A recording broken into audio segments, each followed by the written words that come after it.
In today's video, we're taking a look at the latest trade talk around the NHL. We're looking at the latest rumblings around the Toronto Maple Leafs, the San Jose Sharks, and the Carolina Hurricanes. A big day on the NHL waiver wire. We have some updates as well on another extension in Minnesota. Lots of updates from PTOs, people being released from those, some signings around prospects, and some injury updates as well around the league. All that coming up next.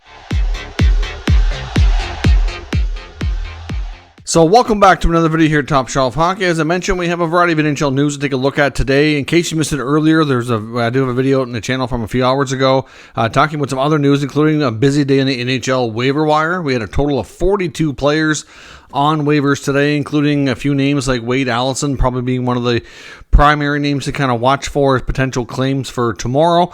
But certainly a very busy day. Yet again, there were no claims from the players that were on waivers yesterday. A whole bunch of players as well were released from professional tryout agreements, including Zach Aston-Reese, Nathan Beaulieu, Michael Hutchison, and a few others. Hutchison was one of the few guys actually who had another option though. Detroit released him from the PTO, but signed him to a 25-game American Hockey League tryout so he can spend the first couple months of the season in the AHL team. That way they can keep three goalies at the NHL level. They don't want to place either James Reimer or Alex Lyon on waivers because they're concerned that either of them would get picked up. There's a few teams looking for goalies and they want to be able to protect their assets, so they're going to try to go that route. Not really a greatest plan for the goalies because it means they're not going to play a lot. Good asset management on their part. So obviously they're not going to probably be the only team to do this. We saw Florida also send Spencer Knight down to the minors and keep Anthony Stolarz on the NHL roster for two reasons. One being obviously they're concerned Stolarz would get picked up, and where Knight missed so much time last year being in the player assistance program, it gives him a chance to get some good reps in and get a good rhythm back down before he's stuck back in the NHL. So obviously they're not going to be the only teams to do that for sure. Some injury updates from the last little bit. We had Minnesota Wild captain Jared Spurgeon got hurt in one of the recent practices, and he's going to be out for a few weeks, so he's going to miss the start of the season. So that's unfortunate news in Minnesota. In Edmonton, defenseman Matthias Ekholm, who has been skating but not with the main group so far yet in training camp, has finally joined the main group. So obviously that means that he's progressing, and they're optimistic for the start of the season, but he's been dealing with a hip flexor issue. So good news on that front. Ville Heinola in Winnipeg ended up as they played Ottawa last night in a preseason game, and unfortunately he got tied up with Eric Brandstrom, and you could tell as soon as he got up that there was an issue, and it wasn't minor. He couldn't put any weight on his leg, and it turned out that he has a fractured ankle. So according to head coach Rick Bowness, he's probably looking at about 8 to 12 weeks recovery time. For the first time in his young career, he was on pace to make the roster at a training camp, which was going to be a big step for him, and then this happens. They're already dealing with an injury to Nate Schmidt as well, so certainly leaves their depth challenged a little bit to start the season, but especially bad news for Heinola, who was really looking for, he'd even asked for a trade before because of the lack of opportunity, and this was finally going to come, and here we are. So he's apparently going to be heading home to Finland, where he'll do his rehab and be ready, and he'll join the Jets back in Winnipeg once he's closer to being ready to return. So bad news on that front. It hasn't been firmly announced as of the recording of this video, but it's probably going to be a couple of hours or at least a few hours before it hits YouTube, so it might be confirmed by then. But it sounds like Minnesota Wild and Ryan Hartman are really close to getting an extension done. He appears to be getting a 3-year deal, according to Elliot Friedman, around the $4 million per season range. That number could be off slightly, so I apologize if it's not 100% accurate, but as I record this, that's what's being reported right now. So look for information in the pinned comment if I have any updates before this video goes live. So we'll see, but obviously that's a substantial raise from the 1.7 that he's making now. We've seen Billy Guerin go on a bit of an extension spree here, locking up some of his veteran players. I know when he first took over the team, there was a lot of veterans, an older team with a lot of longer term deals, which he kind of started the process of tearing down. Now we're kind of right back to where they were. I mean, yes, they do have a few younger players in the mix that are key components to their roster, but it's kind of in my opinion, they're kind of in the same category. I mean, I do wonder if Minnesota, I mean, these players are not bad players, but I just wonder about the fact that they're kind of caught in the middle here. And like in their division, everybody kind of sees them this year as probably being the third best. And for the next few years, like, they're going to be in tough in the Western Conference, which is when they were in the Suter Parise, the bulk of that era. They were always caught what I call the mushy middle. Like, they were good, they were a consistent playoff team, but they were never really considered a cup favorite, and they never really got over the hump and got like a deep playoff run. And I think they're kind of in danger of going into the same sort of thing here. I mean, that's not what Guerin had in mind when he first took over the team. And I understand what he's doing, trying to manage the cap, and they're in a bit of a jam because of those buyouts. But just, I do wonder if it's been the right decisions here, but we'll see. I guess time will tell on how they do. Houston's Toyota Center. I know, obviously, Houston's on an NHL city right now, but they have been an announcement that arena is getting $30 million in renovations and upgrades, and I just couldn't help but wonder if it's any sort of prepping, for NHL. We do know that the NHL is keeping a real close eye on the Arizona Coyotes. As of right now, they're in no danger to move, but it sounds like they're going to give them till around February or so to get an arena sorted out. And if they do have to move, Houston and Salt Lake City are your main two logical destinations that they would go to if it doesn't work out in Arizona. I'm not saying I want them to move. I'm not saying they're going to move or anything like that. So I don't want any Coyotes fans attacking me for that. I'm just giving you the update here. I just couldn't help but wonder if it is in preps of NHL. And doesn't mean that even if it is, that it's in connection to the Coyotes. Because we've been talking recently that it sounds like in the next few years, the NHL will seriously look at expanding. And Houston's going to be one of those cities that's on the radar, whether it be relocation or expansion. Either way, I would be willing to bet in the next 1 to 5 years, somewhere in that range, that they're going to have a team. It's just a matter, to me, it's more of a matter of when than if. And this would be the logical place for them to play. So some information there for Houston going to the, maybe getting a team. Those renovations are also probably more in connection to the fan experience for the existing NBA team and everything that's already playing there. May not have anything to do with the NHL, but of course, when you're upgrading a facility and there's been a lot of talk and speculation, you just can't help but wonder. I don't have any reason to connect the two. That's just me wondering out loud if there is a connection or not. So time will tell, I guess. The Avalanche have signed a young prospect, a left shot defenseman out of Spokane, Sage Weinstein, who's only 18. He gets a 3-year ELC. He was not drafted, but has obviously had a good showing. I'm not 100% sure, but I assume the Avalanche must have invited him to their rookie camp, and they obviously get a close look at him up close in person. So Spokane Chiefs defenseman gets a 3-year ELC with the Avs. Now, onto some trade talk around the league. A few teams I want to look at.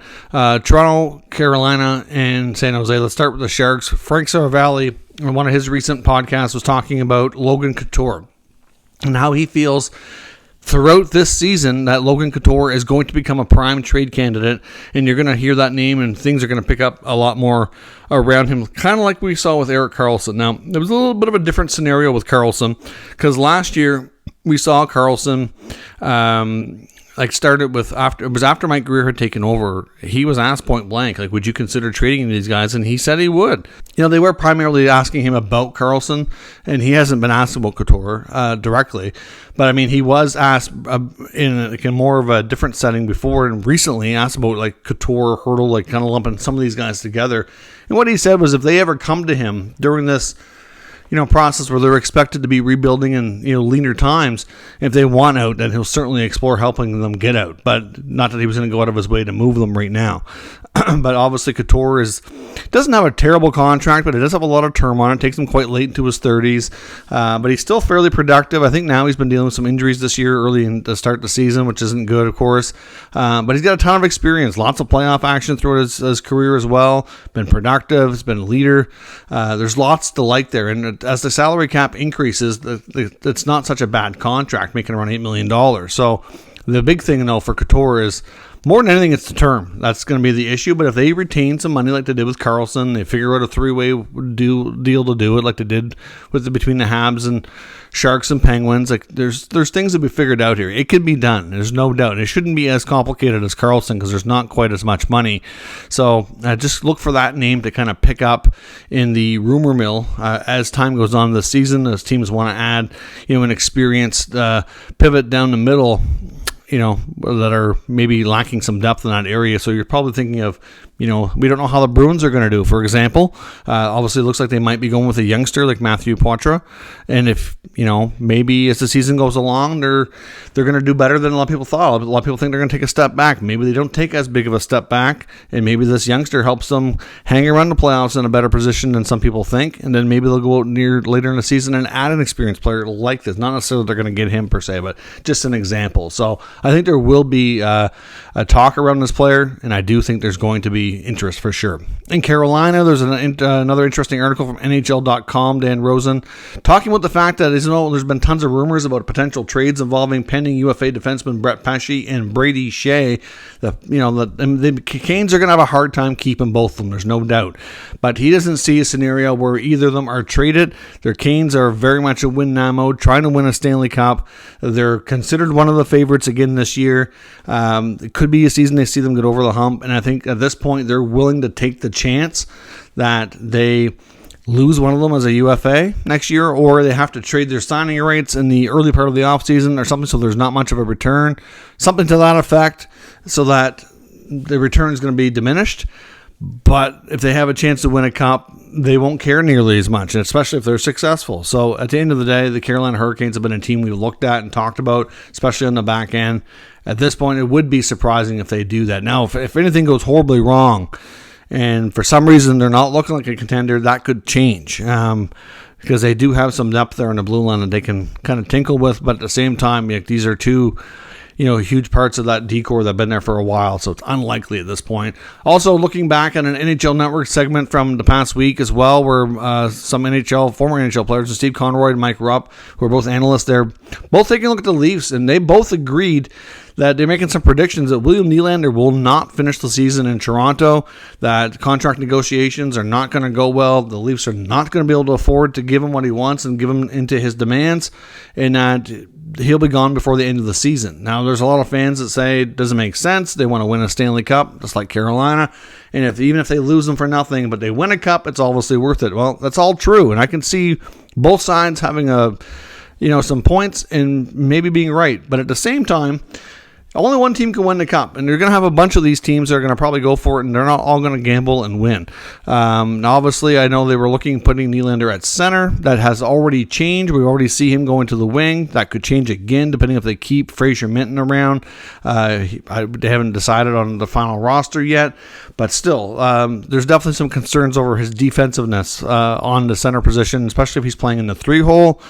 And I don't know. I mean, obviously, they can't afford to have 3 or 4 players, or 4 players in this case, making like $10+ million. I mean, we already got Matthews signed for well over 13. Tavares is already making over 11. Marner's 1 year away from an extension. He's going to want pretty close to Matthews. You know that. So he's going to probably be over 13. And if Willie is reportedly looking for 10+, and so that the gap is smaller between him and Marner and Matthews, I don't think any way they can do that and leave themselves in a position where they can really give the proper supporting cast around them to be a real cup contender for the next batch of years, and which is the kind of general consensus that's shared on this NHL Network segment, that there's just no way they can do it. They just can't afford to do this, and Nylander's going to be gone. I will debate, though, that I'm not convinced he's going to be traded. If for some reason the Leafs season does not go as planned, that all bets are off. Of course, they would explore it at that point. But I honestly think if we get to the trade deadline, unless they're either out of the playoffs or in a wild card spot, then yeah, they would probably do it at that point. But otherwise, I think they're going to take their chances and go for it. Myself, I don't know. I'd like to know what everybody else thinks. Nylander's been a hot topic. He's also given his agent and the team consent to continue negotiations throughout the season, but under one condition: he doesn't want to hear anything about it until they have a deal. So essentially that tells me that he wants what he wants, and to me, he's not backing down. I think he's got a good case for wanting what he wants. It's just going to have to go somewhere else to get it. At least that's my opinion, and it wouldn't be shocking at some point if we do see him in a new uniform as early as next year, but time will tell. on that front. So let me know your thoughts on the future of William Nylander. Are these NHL Network people right? Is he going to be traded this year, or do you see them keeping him no matter what and taking their chances that they can figure it out before he hits UFA next July 1? Let me know your thoughts in the comments, and we'll discuss further. If you're new to the channel, make sure you subscribe and stick around. We'll keep you up to date with the latest news, rumors, and analysis of all 32 NHL teams. Thanks for watching, and I'll catch you next time.